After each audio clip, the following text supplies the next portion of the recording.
디모데후서 3장 15절을 보면 성경은 능히 너로 하여금 그리스도 예수 안에 있는 믿음으로 말미암아 구원에 이르는 지혜가 있게 한다, 이런 말씀이 있습니다. 성경은 처음부터 끝까지 우리 구원이 무엇인가를 가르치는 데 중점을 두고 있습니다. 구원이 뭔가를. 그러니까 여러분의 삶이라는 것이 하나님의 구속의 은혜를 가리키는 가운데 있다는 거예요. 그걸 깨닫는 자는 당연히 모든 삶 속에 범사에 감사함이 나올 수밖에 없다는 것입니다. 제가 카톡에 올렸죠. 갑자기 이런 마음이 들었어요. 가족이 있다는 것이 참 명절에 감사하다.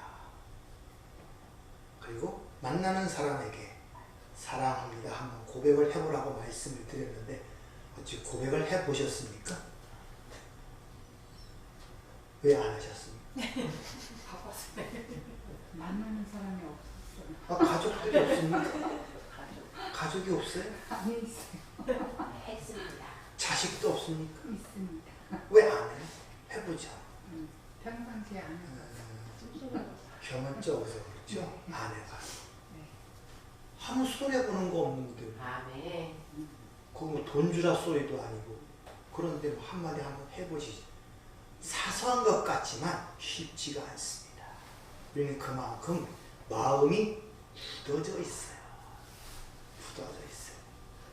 갑자기 저는 감동이 들어서 그런 것을 올렸는데 한 번을 해보시지 그랬어요. 꼭 그래갖고 사랑합니다. 사랑해. 한 번씩 해보시. 손해볼 거 없죠. 아이고 저 드라마 같은 데서 얼마나 그런 말들 많이 해요.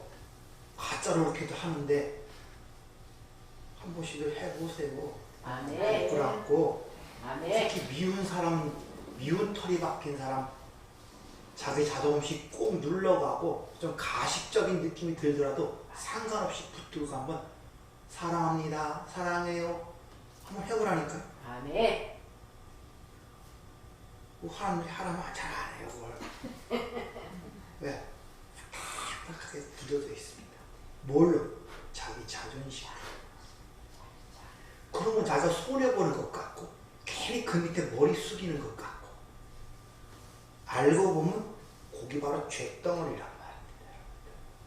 그것 때문에 힘든 줄 몰라요, 본인은. 그래 여러분들이 한 주간마다 시작되는 첫날라서 말씀을 통해 그런 것들을 깨달아야 됩니다. 내가 제거해야 할 것이 뭐고 내 문제가 무엇인가를 알아야 된다는 것입니다. 성경을 해석하는 방법은 두 가지가 있습니다. 하나는 하나님의 구원사, 구원적으로 보는 것. 하나님이 구원을 어떻게 이루어가시는가를 보는 방법이 성경을 보는 방법이고, 또 하나는 하나님의 언약이 어떻게 이루어지는가를 보여주는 것이 또한 성경을 보는 방법이에요. 이 구속사적으로 보는 방법과 언약으로 보는 이 두 방법이 합쳐서 바로 하나로 통일되는데 그게 바로 예수란 말입니다. 그래서 예수를 언약의 성취자라 그러고 구원의 주제로서 이 땅에 오신 거 아닙니까? 그래서 여러분들이 이 삶을 그런 하나님의 구원사 속에서 여러분의 삶을 보지 못하고 여러분이 사는 이 세상을 보지 못하면 그 자체가 죄란 말입니다. 항상 말씀드리지만 죄라는 문제를 들을 때 자꾸 세상이 생각하는 뭐 살인, 도적, 사기, 거짓말 이런 거 생각하지 마세요. 인간의 제되는 목적이 뭐라고 말씀드렸습니까? 하나님을 영원하게 하고 그를 영원토록 즐거워하는 겁니다. 그걸 벗어나는 걸 죄라고 하는 거예요. 아멘. 그러니까 하나님께서는 성경을 통해서 창세 때부터 이미 구원을 다양한 모습으로 그려내고 있는 것입니다.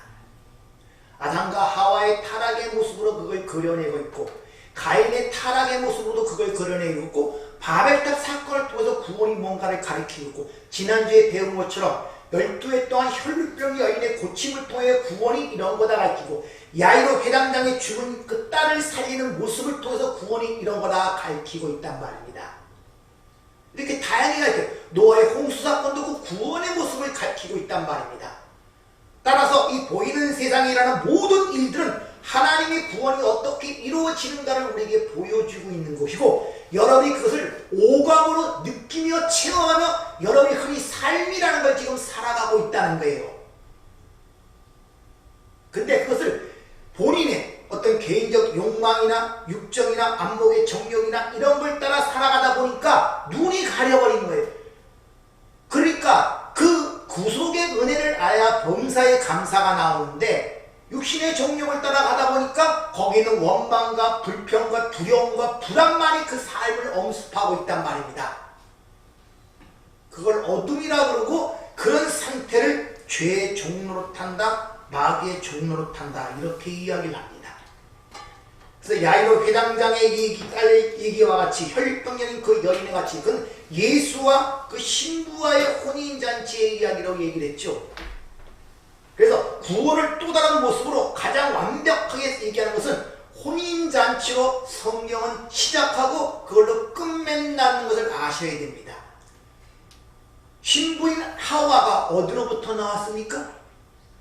아담의 갈비뼈로부터 나왔죠. 이게 원래 우리가 근원, 하나님의 백성들의 근원이 어딘가를 가리킨단 말입니다. 근데 그들을 끄집어낸 다음에 다시 원상태로 자신의 신랑에게로 데려가는 게 하나님께서 데려가신다면 아담을, 하와를 이끌어 아담에게 데려가는 모습으로 창세기 2장에 기록되어 있습니까? 바로 이것이 역사란 말입니다. 어떻게 하나님의 백성들, 원래 신부들을 다시 어떤 교육을 통해서 하나님의 신랑과 신부로 만들어 가는가의 내용이란 말입니다.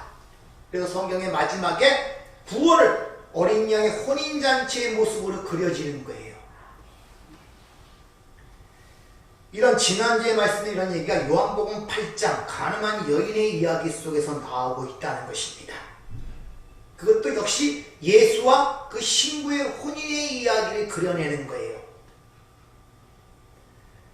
어떤 세상에 가늠한 여자를 죄를 졌는데 예수께 왔더니 예수님이 그를 용서해줬다. 그러니까 하나님은 사랑이 많다. 이런 것이 아니라 구원이 뭔가를 가르치고 있단 말입니다. 그러니까 그 가늠한 여인은 곧 누구를 대표하고 있다? 하나님의 신부인 우리를 대표하고 있는 거예요. 그러니까 그 가늠한 여인의 그 장면이라든지 그 상황은 곧 나의 이야기로 볼 줄 아는 눈이 열려야 된단 말입니다. 안 그러면 바리새인 되는 거예요. 현장에서 가늠하다 잡힌 가늠한 여인을 바리새인과 서기관들이 잡아서 성전이라는 곳에서 예수님께 무릎을 꿇게 합니다. 이 상황을 잘 보세요. 그러니까 예수님은 죄인을 심판하는 심판자로 서 있고 그 가늠한 여인을 참소하는 자로서 바리새인과 서기관이 거기에 서 있는 것입니다. 근데 그 장소가 성전이에요. 이 장면은 마지막 때 하나님 나라에서 죄인이 심판받는 그 모습을 작은 모형으로 지금 보여주고 있는 거예요. 그러니까 그 모습을 통하여 우리가 어떻게 구원을 받는가를 지금 보여주고 있단 말입니다. 이게 좀 더 확대를 시키면 여러분의 삶의 현장이란 말입니다. 여러분의 삶을 그렇게 봐야 된단 말이에요. 내 욕망대로 내 삶을 이끌어가는 것이 아니라 바로 여러분의 삶의 현장이 그 하나님의 은혜의 구원이 무엇인가를 오감으로 체험하도록 생활을 이뤄가게 한다고 있단 말입니다. 그걸 그렇게 보지 못하면 그냥 사는 거에 욕심에 따라 그러다 흙으로 사라져갈 수밖에 없는 것이죠. 따라서 먼저 결론적으로 얘기하면 예수님의 신부가 되는 것은 하나님 나라의 백성이 되는 것은 어떤 그 신부와 자격을 얻어서 되는 것이 아니라 전적인 하나님의 은혜와 긍휼로만이 된다는 것을 거기서 먼저 우리에게 보여주고 있단 말이에요. 왜? 이 가늠한 여인은 현장에서 잡힌 자예요. 그러니까 평생 지난주에 말씀드린 것처럼 12해라는 동안 계속 죄만 쏟아내다가 사는 죄인이었단 말입니다. 근데 그를 하나님의 긍휼로 예수의 신랑의 긍휼로 그냥 자기 신부로 삼아버리는 거예요. 이게 우리의 구원이란 말이에요. 그러니까 오늘 본문 말씀에 우리가 아직 죄인 되었을 때 여러분이 의인이 되었어가 아니라 원수 되었을 때 하나님과 화목되었을 때 구원한 것이 아니라 죄인 되었을 때 원수 되었을 때 우리를 구원하셨다고 그걸 통하여 하나님의 자신의 사랑을 확증해 내셨다고 오늘 본문은 얘기하고 있잖아요. 따라서 여러분이 진정 구원이 뭔가 하면 오늘 본문 말씀을 통해 읽는 순간에 자기도 모르게 아멘이 나와야 되는 것입니다.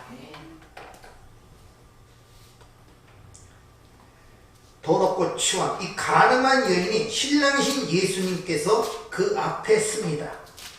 그리고 그를 참수한 자들은 당당하게 그를 돌로 쳐 죽일 준비를 하고 있어요. 왜? 율법에 의한 가늠한 여인은 현장에서 돌로 쳐 죽이게 되어 있기 때문에. 그렇게 참소들이 주님 앞에서 그 죄인을 갖다 놓고 고소를 하는데, 그때 그들의 고소를 들은 주님의 행동이 아주 야릇합니다. 아무 말도 안 하시고 땅에 뭘 쓰시는 모습이 기록이 되어 있어요. 요한복음 8장에 보면은 예수님이 땅에 뭘 쓰세요. 근데 성경에 보면 하나님이 이 땅에 뭘 쓰시는 모습이 딱 3번 기록되어 있습니다. 이것은 바로 모세를 통하여 돌판에 하나님이 율법을 기록할 때 그때 한 번과, 다니엘서 5장에 보면 베사살 왕이라는 사람이 성전의 기명을 갖다가 술 먹고 잔치를 벌이죠. 그때 하나님의 손가락이 나타나서 벽에다 쓰는 그림이 하나 있고, 두 번째고 오늘 세 번째가 바로 이 가늠한 여인을 고소받았을 때 예수님이 땅에다 뭘 쓰는 모습, 이 세 모습이 성경에 기록이 되고 있단 말입니다. 그런데 이 세 번 다 하나님이 땅에 무엇을 쓸 때마다 공통점이 있어요. 어떤 공통점이 있느냐? 항상 인간들의 죄가 폭로가 되고 거기서 심판이 일어난다는 거예요. 하나님이 땅에다 뭘 쓰시면. 그래서 첫 번째, 하나님께서 율법, 땅에다 뭘 쓰시자 그 산 밑에서 금송아지를 섬기는 이스라엘의 죄가 폭로되고 거기에 심판이 떨어지죠. 돌이 깨어지고 거기서 3,000명이 도륙을 당하는 모습이 기록이 되어 있습니다. 그러면서 거기서 금송아지 사건에서 가장 많이 나오는 단어가 우리를 위하여, 우리를 인도한, 우리를 위한 신을 만들자, 우리를 위하여, 이 단어가 거기서 반복되어 강조되죠. 그러니까 우상 숭배라는 것은 어떤 것이 아니야, 나를 위하여 사는 것이 다 우상 숭배란 말입니다. 하나님은 이사야 43장에 하나님의 피조물을 창조한, 즉 당신의 백성들을 창조한 이유를 뭐라 합니까? 내 영광을 위해 창조했대죠. 그 피조물이 자기의 영광을 위해 사는 모든 것들을 죄라고 얘기하고 있단 말입니다. 그래서 소유문대 1문에 인간의 제일 되는 목적이 무엇이냐? 그것을 벗어난 것을 죄라고 이야기를 하고 있단 말입니다. 그러니까 하나님을 섬기고 하나님의 은혜에 의해서 애굽에 구출된 그들이 하나님을 섬긴다는 그들 자체가 뭡니까? 결국은 자신을 신으로 섬기는 뱀들로 폭로가 된 거예요. 하나님이 땅에다 율법을 쓰자. 그리고 거기에 심판이 일어나고 있죠. 다니엘서 5장도 마찬가지입니다. 하나님의 성전에서 기명과 기물을 가져다가 술을 마서 다니며 거기서 잔치를 벌이죠. 이 모습은 단순히 거룩한 어떤 물건을 갖다가 자기 마음대로 사용하고 그랬던 것이 아니라 제1계명, 2계명, 3계명, 4계명, 즉 10계명이 이게는 1계명 또 4계명의 내용을 어긴 거란 말입니다. 나 위에 다른 신을 두지 말라, 이 뜻은 나를 다른 신으로 섬기지 말라 뜻이에요. 나 위에 다른 신도 있는데 그 신을 섬기면 안 된다는 것이 아니라 나를 다른 신으로 생각하면 안 된단 말이에요. 아하요, 다른 하나님이라는 존재 자체를 너희의 머릿속에 안에 두고 섬기면 그게 죄란 말입니다. 그러니까 그 하나님, 보이지 않는 하나님을 자기 하나님 속으로 만들어버리니까 그게 보이는 형상으로 들어가기 때문에 형상 숭배를 하지 말라는 2계명이 나오고, 그것이 바로 내 이름을 모독하는 것이고 그것이 안식에 들어가지 못하는 죄라고 그렇게 1계명서 4계명 10계명을 통해서 설명하고 있단 말이에요. 여러분이 지금 하나님을 믿고 있다 그러는데 그 하나님의 진정한 성경이 말하는 그 아들을 통한 계시한 그 하나님을 믿고 있어야지, 여러분 안에 머릿속에 가두어둔 인간이 만든 하나님을 믿고 있으면 안 된단 말이에요.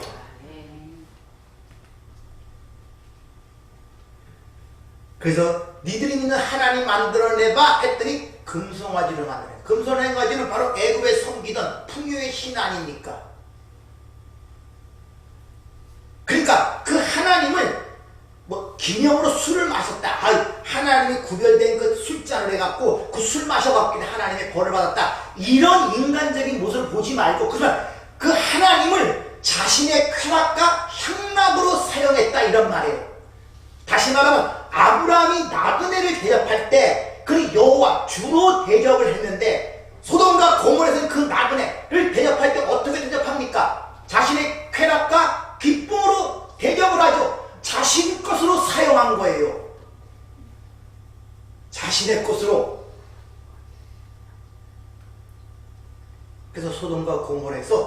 거기 나그네 중에 여호와가 있었죠. 하나님은 저를 끌어내라. 우리가 저와 상관하리라. 관계를 맺어 자기 쾌락과 유익을 위하여. 그러니까 이 모습이 우리 삶 속에 있단 말입니다. 아브라함 같은 나그네 대접이냐 아니면 소돔과 고모라 같은 나그네 대접이냐.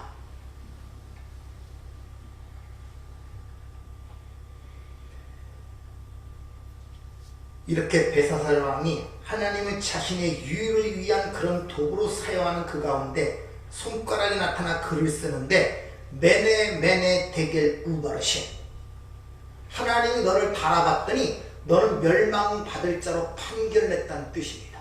그리고 그날 밤에 벨사살 왕이 죽임을 당해요. 심판이 일어났단 말입니다.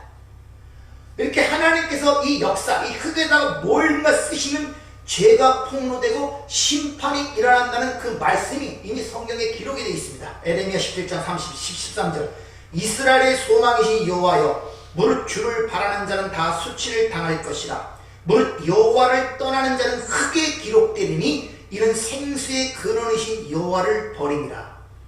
즉 생수의 근원이신 여호와를 떠난 자는 다 흙에 기록된 자란 말입니다. 흙이란 말은 역사 속 이 땅은 사라질 것 아닙니까? 사라진다는 거예요. 다시 말하면 너희들이 잠깐 보이다가 아침에 떴다가 해가 뜨면 사라지는 안개와 같은 것이란 말입니다. 여호와를 떠난 자들, 잠깐 보이다 사라지는 안개와 같다는 그런 말, 이 땅에 기록된다는 말이 그런 말이란 말입니다. 그러니까 여호와를 떠난 자는 필연적으로 자기의 이름을 땅에 기록하려고 애를 쓰잖아요. 자신을 드러내려고. 그게 바벨탑 사건 아닙니까? 근데 그렇게 땅에 기록해봤자 이 역사가 사라질 때 같이 사라져버린단 말이에요. 그게 죄란 말이에요. 그것을 하나님께서 법을 통하여 땅에 써서 그들의 죄를 폭로시키고 그것은 심판을 받는다는 사실을 가리키기 위하여 바로 율법, 첫 번째 율법을 딱 땅에 기록했을 때 이스라엘의 죄가 폭로되고 거기에 심판이 떨어지는 것입니다. 단순히 성경에 기록된 얘기 아니라 지금 여러분의 삶 속에 일어나는 일이라니까요. 여러분들 이것을 그냥 성경에 기록된 얘기로 보지 말라니까요. 여러분 삶 속에 지금 그게 일어나고 있다니까요. 그런 면이 일어나고 있단 말입니다. 지금 그걸 보지 못해서 그렇지.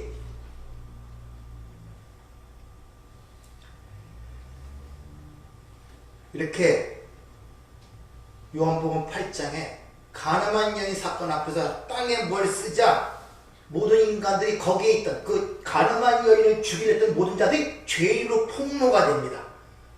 뭘 쓰시고 죄 없는 자가 돌로 쳐라 했더니 전부 다 양심의 가책을 받아 도망갔단 말이에요. 그러니까 현장에서 보이는 현장에서 잡힌 가늠한 여인이나 그를 죽이려고 했던 그들이랑 똑같은 가늠한 죄인이었음이 폭로된 거예요. 왜? 다 도망갔으니까. 죄 없는 자가 칠수록 죄가 술 쳤어야 되니까 다 도망갔다면서 나도 죄인이라는 것이 거기 드러난 거예요.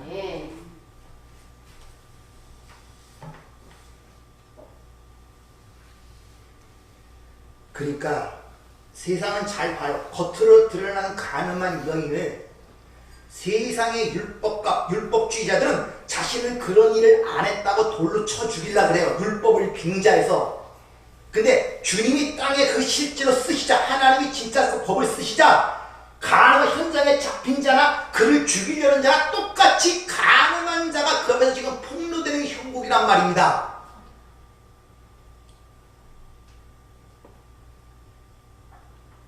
이것이 어디서 일어난다? 내 삶 속에서 일어난다. 세상에서 어떤 보이는 죄가 드러나죠.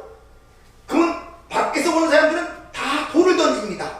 요새 매스컴이니 이런 게 많이 발달되다 보니까 누가 하나 잘못한 어떤 팩트가 딱 사실이 들어가면 전부 다 돌을 던져요. 그럴 수가 있느냐? 그럴 수가 있느냐? 그럴 수가 있냐? 똑같은 모습이란 말입니다.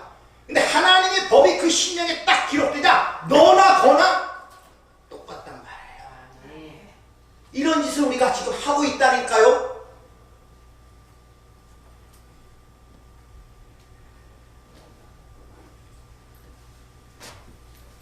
그래서 세상에서 의롭다 하는 자들이 뭡니까? 뭐냐? 너도 죄인이다는 예수를 죽이는 거예요. 바로 가늠한 이를 돌로 쳐냈던 바리새인과 서기관들이 아니야 너희도 죄라는 걸 폭로하자. 그들이 뭡니까? 그 예수를 죽이는 것입니다. 그 예수를 죽이는 것은 의롭다는 자들이지 세리와 가늠한 여인이 아니란 말입니다. 무슨 말이냐? 내가 저 사람보다 낫다고 생각할 때 거기에 뭘 내가 하고 있다? 예수를 죽이고 있는 거예요 지금요. 근데 우리는 그런 일을 여전히 하면서 이게 뭔지 모르잖아요.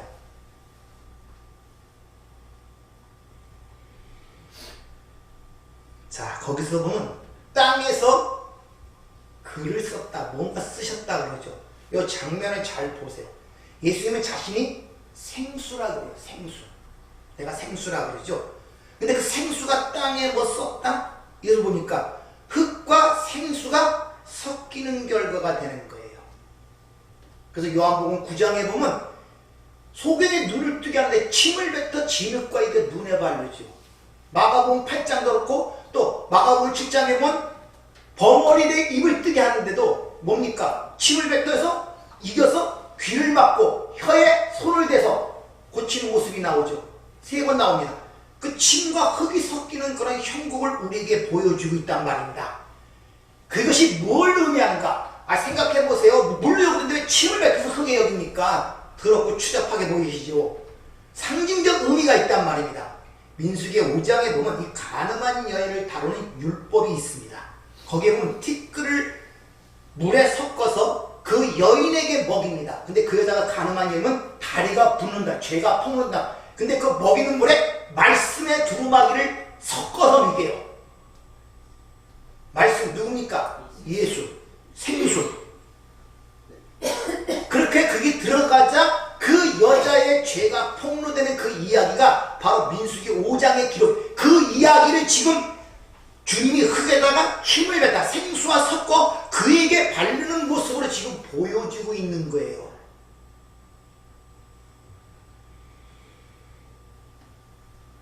예수님께서 씻으신 다음에 죄 없는 자가 돌로 쳐라 했더니 다 양심을 가책을 받아 도망갔다 이렇게 기록합니다. 다 죄 있는 자임을 증명하는 내용 아닙니까? 다 도망갔다는 거 보니까. 근데 그 자리에 누구만 남아있느냐? 가늠한 여자만 남아있는 거예요. 그러니까 이 가늠한 여인의 외 모든 죄인들은 심판자이신 예수 앞에서 용서를 비는 것이 아니라 다 도망가 버려요. 이 여인만, 즉 모든 공인이, 모든 사람이 인정하는 죄인 이 가늠한 여자만 예수 앞에 드러나 있고 나머지는 죄임에도 불구하고 용서를 구하는 것이라 다 도망가더란 말입니다. 뭘 해서? 양심의 가책을 받아. 따라서 인간의 양심이라는 건 믿을 게 못 돼요. 자기를 숨기고 자기의 가치를 보존하기 위한, 자기 자존심을 상대한 사용하는 도구로 사용되는 것이지 그 이 사람은 절대 선량하고 착하게 만든다는 것이 아님을 아셔야 돼요. 그러니까 내가 양심대로 말하는데 모르는 사람, 화인만이 양심이란 말입니다. 그러니까 모르니까 그런 말들을 하는 거예요. 양심이 뭔지 모르니까. 인간은 양심조차도 자기의 자존심과 가치를 지키기 위한 도구로 사용한단 말입니다. 양심은 인간에게 아무런 힘도 발휘하지 못하고 예수께로 오게도 하지 못해요. 그러나 누구나 죄인으로 인정하는 그 여인만이 예수 앞에 왜? 갈 데가 없어요. 성전을 나가면 돌을 맞아 죽습니다. 그리고 자기가 죄인임을 알아요. 갈 데가 없는 거예요. 예수 앞에서 자기 죄인됨을 고백하고 예수의 용서를 구하는 이 가늠한 여인의 모습이 진짜 구원받은 하나님의 백성임의 모습을 보여주고 있단 말입니다. 여러분은 그게 겉으로 드러나서 많이 인정하지 않는 죄를 안 졌다고 생각들 하고 있잖아요. 그거 다 뒤에 숨자입니까? 그리고 겉으로 드러난 그 사람만 우리는 정죄하고 있잖아요. 저 사람 왜 그래? 우리는 저렇게 안 살았는데. 그렇게 생각지 않습니까, 여러분들? 여러분 가까운 사람을 얼마나 죄인처럼 생각했습니까? 판단하고 비판하고 나는 저러지 않는데 저 인간은 왜 그럴까? 저 사람은 왜 그럴까? 예? 그 여러분 바리새인과 서기관들이에요. 그러면 근데 그게 자신의 삶의 고통인 줄 몰라요. 본인은 자신의 의의를 갖고 있기 때문에 그 당당합니다. 양마같이 산 사람 이러면서 깨끗하게 사는 것처럼 그런 모순적인 모습을 갖고 사는 자신을 볼 줄 알아. 그 여러분 삶 자체가 지금 하나님의 구원이 뭔가를 가리키는 삶이라니까요. 그걸 보지 못하면 여러분의 삶은 허망한 것입니다. 아무런 의미가 없어요. 그냥 동물처럼 뭘 먹고 마시고 그러다 죽는 거예요. 그냥 뭐 의미가 있습니까? 그런 걸 보지 못하면. 그러니까 내가 피할 길은 지금 다 도망간 예수 앞에만 유일한 피난처예요. 아멘. 여기 따르면 죽습니다. 이 가난한 여인은. 다시 말하면 구약으로 말하면 예수만이 나의 도피성이랍니다. 아멘. 그래서 거기에 있는 거예요. 붙잡고 있는 나를 용서해달라고. 그러자 예수님께서 다시 흙에다 또 뭘 쓰시죠. 이게 두 번째 뭘 쓰실 때 진짜 구원받은 죄인이 무엇인가를 거기서 나타나고 있단 말입니다. 그러니까 구약에 보면 첫 번째 돌판이 깨어지고 그러면 두 번째 돌판에 쓰는 얘기 나오죠. 그러니까 첫 번째 돌판은 이 세상의 죄, 인간들의 죄가 뭔가를 폭로시켜 심판하는 모습으로 보여주고 두 번째는 똑같은 율법이 주어지는데 어떻게 거기서 구원을 받나? 구원의 메커니즘, 그것이 두 번째 돌판의 모습을 통하여 우리에게 그려지고 있단 말입니다. 그러니까 첫 번째 돌판은 구약을 의미한다면 두 번째 돌판은 신약을 의미한다고 할 수 있단 말입니다. 이렇게 이 땅에 기록된 책 말고 하늘에서 기록된 책이 있어요. 묵시 속에서. 그걸 흔히 생명책이라고 그러죠. 이 땅에 기록된 것이 아니라 생명책, 묵시 속에 완료된 책이 있단 말입니다. 그러니까 그 책 내용은 절대 인간이 가감할 수가 없어요. 이미 완료된 상태, 하나님이 기록됐고 하나님에 의하여 봉인이 되었기 때문에. 그래서 묵시서의 이 생명책에 대한 이야기가 많이 나오고 있단 말입니다. 그러니까 그 책을 열 수 없고 봉인되어 있다는 것은 인간의 어떤 노력이나 수고로도 그 책을 열리지 않는다는 거예요. 그러니까 여러분의 행위에 의하여 그 책의 내용이 가감되지 않는단 말입니다. 변하지 않는단 말입니다. 그래서 구원의 확신이 중요한 거예요. 아멘. 그 책은 오직 어린 양 예수에 의해서만이 그 책의 인봉이 떼어진다는 것을 요한계시록은 얘기해주고 있죠. 따라서 인간이 사는 이 역사나 또 이 인생을 통하여 어떤 노력도 수고도 그 책의 내용에 영향을 줄 수가 없단 말입니다. 그래서 우리가 아직 죄인 되었을 때, 우리가 아직 하나님과 원수 되었을 때 하나님께서 자기 사랑을 보여주셨다는 거예요. 아멘. 이게 생명책에 기록된 자들의 내용이란 말입니다. 그래서 요한계시록에 보면은 20장 보면 뭐랬습니까? 누구든지 생명책에 기록되지 못한 자는 불못에 던지리라. 그들의 행위에 의하여 불못에 던져지는 것이라 생명책에 기록되지 못한 자는 다 불못에, 땅에 기록된 자들, 또 다른 말로 땅에 자기 이름을 내려고 하는 자들, 이들은 다 지옥에 떨어진다는 거예요. 이 땅에서 무엇을 했냐가 아니라 생명책에 기록되어 있느냐 않느냐 이 말이란 말이에요. 여러분들,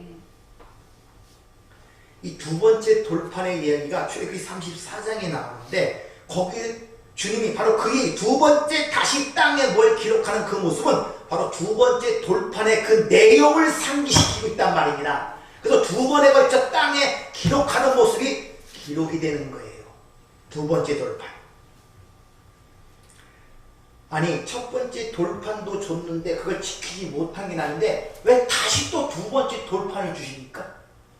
내가 다시 한번 기회 준다? 그걸 지키어서 내가 진노에서 멸망하지 말아야 돼? 이래서 다시 두 번째 돌판을 줍니까? 뻔히 인간이 지키지 못할 똑같은 내용인데 왜 두 번째 돌판을 주시냔 말이에요. 이유가 있단 말이에요. 이유가. 성경은 분명히 로마서 3장에 직자에도 의인은 없나니 하나도 없고 율법을 의롭다시 유체가 없다고 단호하게 얘기하죠. 그럼에도 불구하고 두 번째 똑같은 첫 번째 돌판과 내용과 똑같은 내용을 두 번째 돌판을 준단 말입니다. 두 번째 기회를 주시는 그런 말이 아니란 말입니다. 이것이. 그래서 주님이 가늠한 여인 앞에 또 다시 땅에 뭘 쓰시는 모습으로 기록되는 것입니다. 따라서 하나님께서 두 번째 돌판을 주신 하나님의 의도는 너희들은 흙에 속한 자 아니냐. 그 흙에 속한 자로 살아갈 수밖에 없다는 거예요. 그런 자는 반드시 멸망으로 끝날 수밖에 없다는 것입니다. 너는 그런 식으로 땅에서 계속 살 수밖에 없다는 운명을 가르쳐주고, 그런데 그 사이에 너희를 구원할 중보자가 있다는 것을 가르치기 두 번째 돌판의 내용이란 말입니다. 그래서 두 번째 돌판은 그 율법이 백성들에게 주어지는 것이 아니라 법계 안으로 들어가 버리죠. 그 후에 뭐가 덮입니까? 속죄소, 화목제물, 예술소, 거기 덮이는 거예요. 그래서 1년마다 이스라엘 백성들이 속죄일에 가서 대제사장이 백성들의 죄를 대신하여 그 속죄소의 피를 뿌려서 죄의 용서를 받는 게 대속죄일 아닙니까? 바로 너희들이 그런 멸망받을 수 없는 운명 속에서 어떻게 구원을 받는다는 걸 그들에게 가르친 거예요. 너희 죽을 수밖에 운명했다. 그런데 너희는 어떻게 하고서 구원받는가를 기억하고 기념해야지, 그 중보를 너희가 지켜서 뭘 행하려고 하면 안 된다는 걸 가르치는 것입니다. 그게 두 번째 돌판의 내용이란 말입니다. 그런 은혜의 복음을 갈라디아에서 이렇게 얘기합니다. 3장 14절. 이같이 율법은 우리를 그리스도께로 인도하는 초등교사가 되어 우리로 하여금 믿음으로 말미암아 의롭다함을 받게 하랍니다. 예수를 믿고 구원받으라고 율법을 줬더니 이걸 지켜서 자기 의를 자랑하는 것. 이게 바리새인과 서기관들이란 말입니다. 이것이 이 땅에 지금 현실들이란 말입니다. 인간의 윤리, 선악과를 따먹고 선악의 패러다임 속에 묶여갖고 보이는 세상 윤리, 도덕적 죄를 정하여 그 기준을 선택한 다음에 그걸 보이는 죄를 청하여 돌을 던지는 거예요. 난 저와 같지 않다, 이렇게. 그리고 하나님이 자기 의를 자랑하는 거예요. 난 저들과 같지 않다는 것입니다. 그리고 거기서 감사를 하는 거예요. 죄인과 같이 살게 하면 감사합니다. 세리와 같이 하면 감사합니다. 어느 쪽으로 여러분의 신앙의 방향이 이끌어가고 있고 가고 있는가를 봐야 돼요. 갈수록 신앙이 그들을 관용하고 그들의 불쌍함과 그들의 실체를 보이는, 동시에 왜? 동기감을 느껴. 왜? 내 자신의 그것들이 점점 정확하게 드러나기 때문에 그런 가운데로 관용이 일어나야 되는데, 반대로 나는 너와 같지 않아, 이렇게 돼버리면 문제 있는 거예요, 여러분들.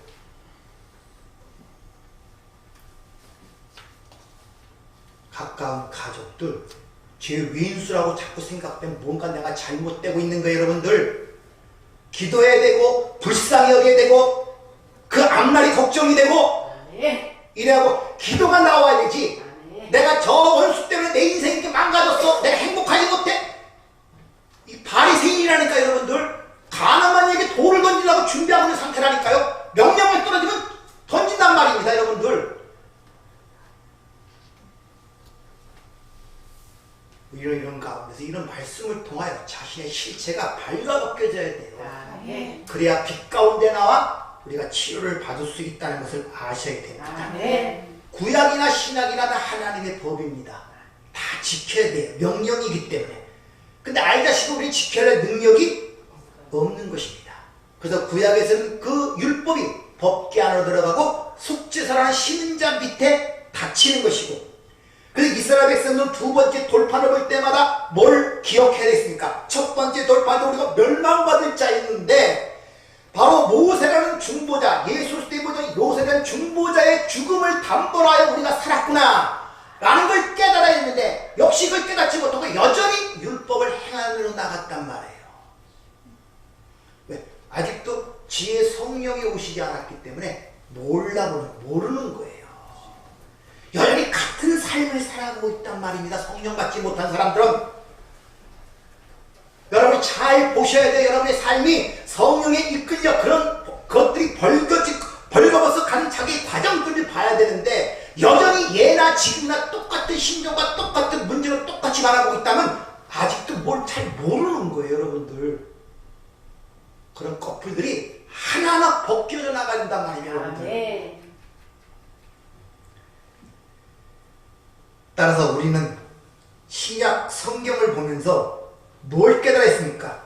내가 죽어야 할 자리에 예수가 죽었구나 하는 십자가의 자리로 가는 것이 올바르게 성경을 보는 거예요. 그래서 모세가 가나안 땅에 들어가지 못한 거예요. 왜? 이스라엘 백성들이 뭘 잘해서 가나안 땅에 들어간 것이라 모세를 밟고 모세의 죽음을 통하여 가나안 땅에 들어간 거예요. 근데 가나안 땅에 들어갔다고 그들의 삶이 변했습니까? 동일해요. 동일해. 이와 같이 우리의 삶이라는 것은 인생 전체가 나의 삶의 구석구석마다 예수의 피가 흐르지 않고는 절대 살아날 수가 없어요. 하나에서 열까지. 여러분이 지금 하나님을 떠나서 하나님과 반대되는 걸로 그런 자기 옛적인 삶으로 계속 가는데 거기에는 뭐가 있기 때문에 예수의 피가 흐르고 있기 때문에 여러분이 하나님의 의롭다움을 받고 하나님의 인정을 받고 하나님의 백성으로 살아가는 것이지 내가 변질이 되어 내가 변화되어 내가 성인이 되어 이런 지난주에 말씀드린 것처럼 염소의 위침이란 말입니다. 성인이 되어 하늘 날아간다? 성자가 되어 하늘 날아간다? 아니란 말이에요. 이것이 다 염소가 내가 언제 그런 일을 안 했습니까? 이런 내용이 되어버리는 거예요. 여러분들. 따라서 성도의 전 인생은 삶의 모든 부분까지 예수의 피로 덮여있는 것입니다. 따라서 이 역사는 하나님의 긍휼과 사랑을 증명하고 확증하는 것이지 인간들의 열심과 변화와 성숙을 증명하고 자랑하는 그런 장이 아니란 말이에요.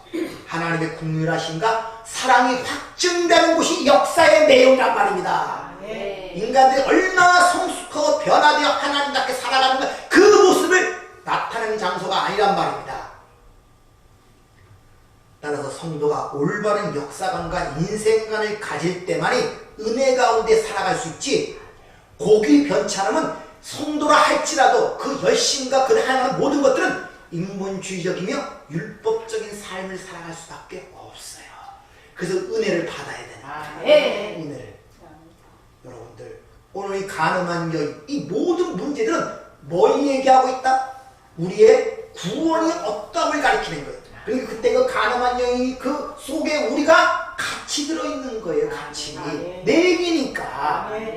그리고 하나님이 그 용서에 의하여 우리가 구원을 왔어요. 그리고 그를 붙들 수밖에 없어요. 왜? 우리는 그 성전, 그 예수를 떠나는 순간에 하나님의 저주와 진노 가운데 죽을 수밖에 없는 존재이기 때문에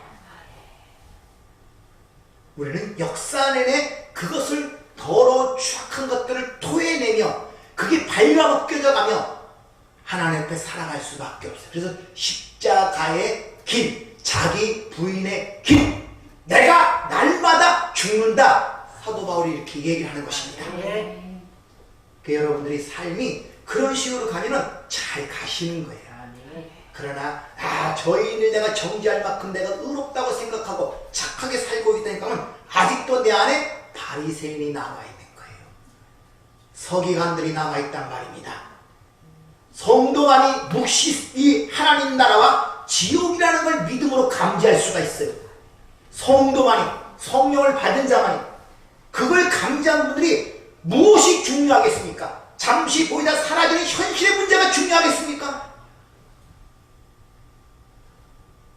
영혼이 중요한 거지. 그 영혼 잠시 어떻게 될지 여러분 믿음으로 알고 있잖아요.